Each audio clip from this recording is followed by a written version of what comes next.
Coucou les amis. Alors, aujourd'hui, c'est une de ces journées où rien ne va comme, comme ça devrait aller. Tout avance lentement, tout est énervant. Et voilà quoi. Une de ces journées où tu te demandes, mais qu'est-ce que je fais là? Qu'est-ce que je fais là? Pourquoi je suis rentrée en Côte d'Ivoire? Pourquoi je suis rentrée à Abidjan? Est-ce que c'était la bonne décision? Voilà. C'est vraiment une de ces journées qui te font remettre toutes tes décisions en question. Le retour en Afrique, je pense, bon, déjà, moi, je suis vraiment, je me dis, c'est pas pour tout le monde. Le retour en Afrique, c'est pas pour tout le monde. Je ne peux pas juger quelqu'un un Africain de la diaspora ou un Afro-descendant qui décide de rester vivre en Occident parce que j'estime que avec ce que je vis, avec ce que je vois, j'estime que le retour en Afrique, franchement, c'est pas pour tout le monde et c'est ok, voilà. Je suis pas le genre de personne qui pense que tous les Africains doivent retourner en Afrique, que tous les Afro-descendants. Bref, c'est un autre débat. Mais d'ailleurs, voilà, j'ai perdu le fil de ma pensée. Mais si tu veux rentrer en Afrique, je t'encourage, n'est-ce pas? Mais il faut aussi être réaliste. Tout n'est pas rose, tout n'est pas beau. Il y a vraiment des jours où tu es à ça de prendre un ticket retour. En tout cas, moi, il y a des jours où vraiment, si je pouvais me le permettre financièrement, parce que c'est pas évident tous les jours, de prendre un ticket aller simple pour les États-Unis. Parce que il y a la frustration, parce que les choses ne vont pas comme tu veux, et puis c'est décourageant, voilà, c'est frustrant, c'est décourageant. Donc voilà, aujourd'hui on parle un peu de ça. Ça va être un peu la vidéo, voilà quoi. Ras-le-bol, je me libère.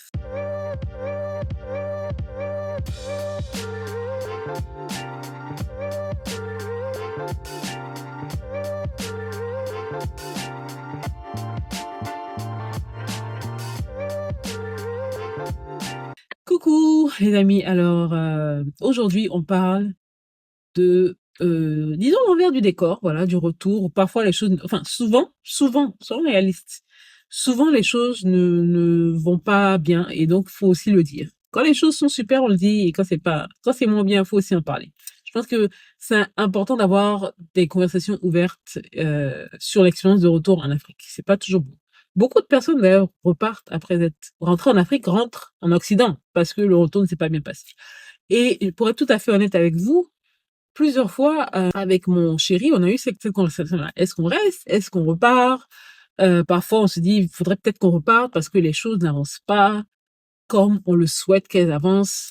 Beaucoup de frustration et tout ça. Aujourd'hui, je parle de tout ça. Que une des choses qui est vraiment un gros défi ici, vraiment, on doit switch la mentalité quand tu arrives en Afrique. Tu dois vraiment changer ta mentalité, ta façon de voir les choses pour ne pas perdre la raison. C'est que en Côte d'Ivoire, en tout cas, je ne parle pas pour les autres pays d'Afrique. Tu me diras dans les commentaires si tu vis dans un autre pays d'Afrique, comment ça se passe. Mais en Côte d'Ivoire, il n'y a pas un des gros challenges, a big struggle quand tu viens des États-Unis. Ici, il n'y a pas de sens de faire les choses rapidement.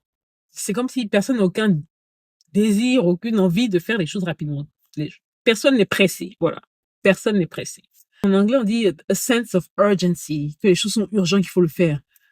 Il n'y a pas ça ici. En tout cas, c'est beaucoup l'expérience que j'ai. Il n'y a pas de sense of urgency.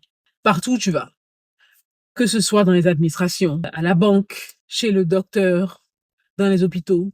Une fois, j'étais allée à l'hôpital pour une visite normale, hein, de contrôle, et il y avait une ambulance qui arrivait avec un malade qui était couché dans l'ambulance, et la lenteur avec laquelle les ambulanciers ont fait descendre le malade critique de l'ambulance, pour moi, c'était choquant parce que j'ai travaillé dans un hôpital aux États-Unis. Je suis pharmacienne clinique hospitalière, et à l'hôpital, quand tu es dans les services d'urgence, quand il y avait une urgence, quand tu vois les ambulanciers arriver, c'est bam, bam, bam, bam, bam, le patient, voilà, le docteur, il est déjà là, les infirmiers sont déjà là pour recevoir le patient. Chaque minute compte, quoi. Là, c'était vraiment limite slow motion. Donc, pour moi, ça a vraiment illustré le fait qu'il y a vraiment aucun sens de l'urgence ici.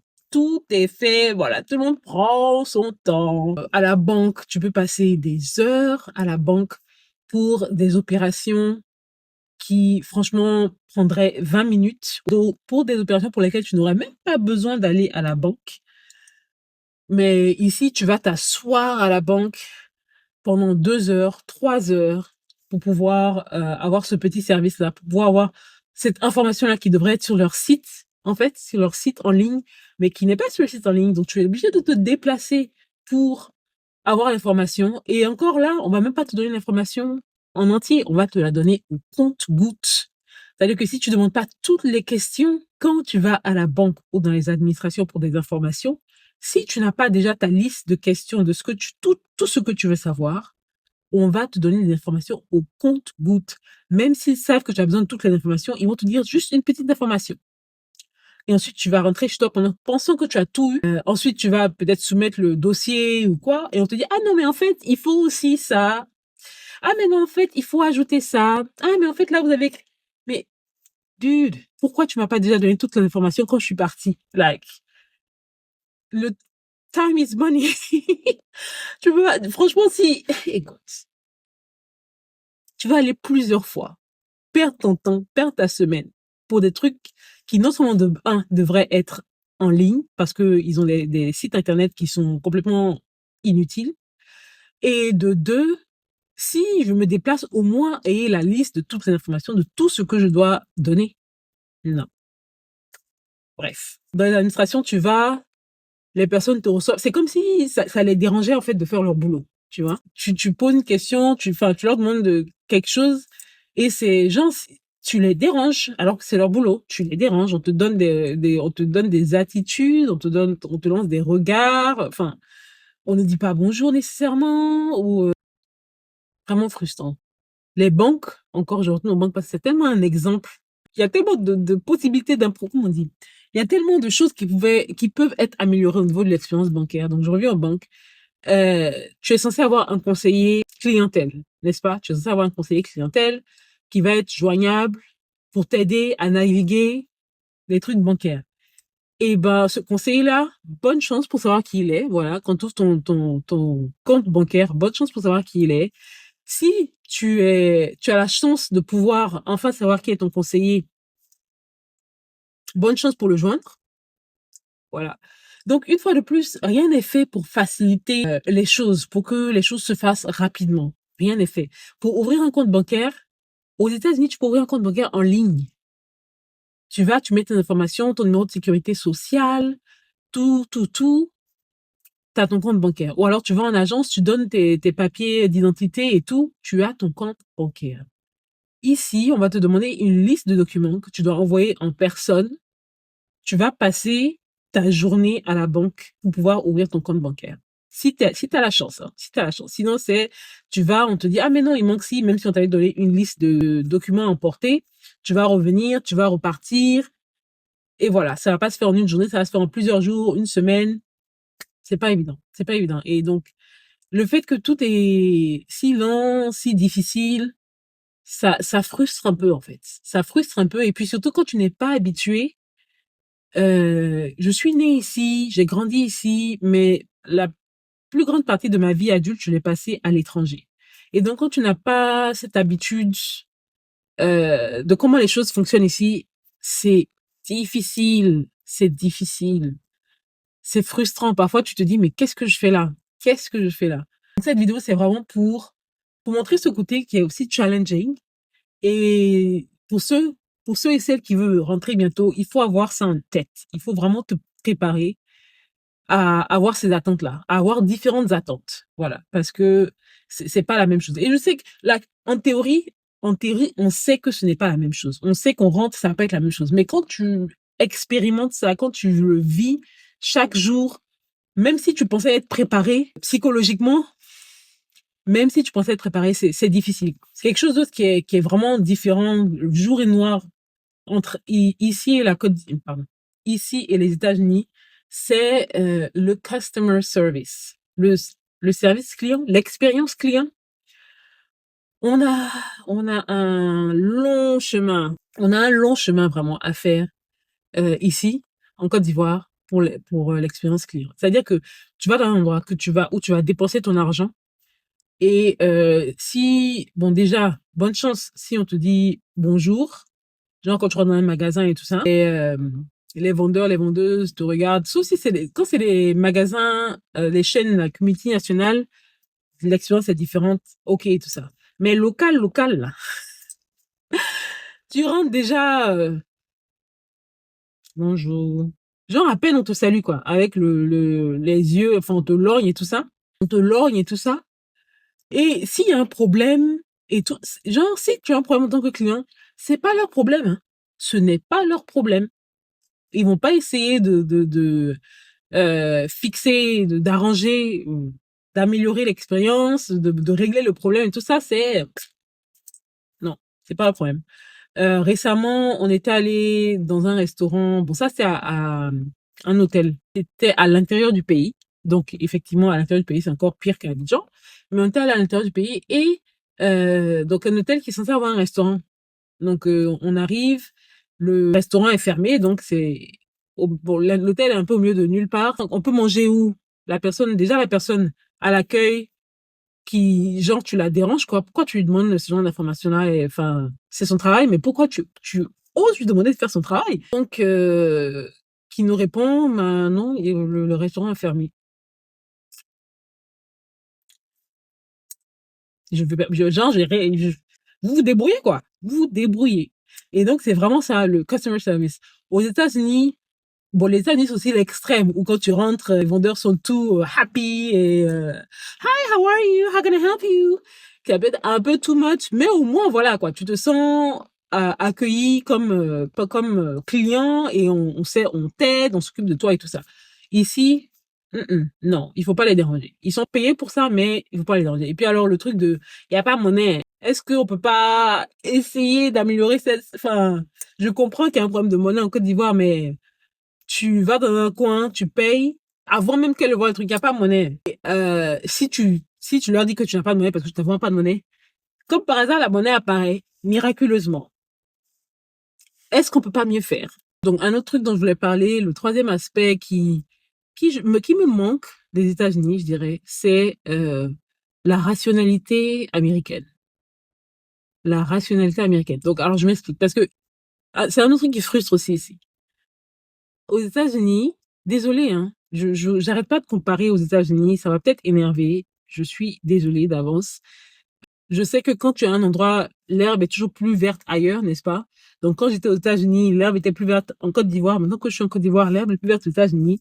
Bref, désolée, mais j'utilise les États-Unis comme ma référence, ok? Je parlais de une autre chose qui frustre ici et qui me manque par rapport aux États-Unis, donc c'est la rationalité américaine, yes. De se dire que quand il y a un problème, on cherche à résoudre le problème de manière rationnelle. Je sais pas si je me fais comprendre, mais ici, quand il y a un problème, bon déjà les gens parlent beaucoup ici. Souvent je pense que franchement il y a des solutions, il y a des situations qui ne mériteraient pas donc beaucoup de discours, les Ivoiriens aiment beaucoup parler.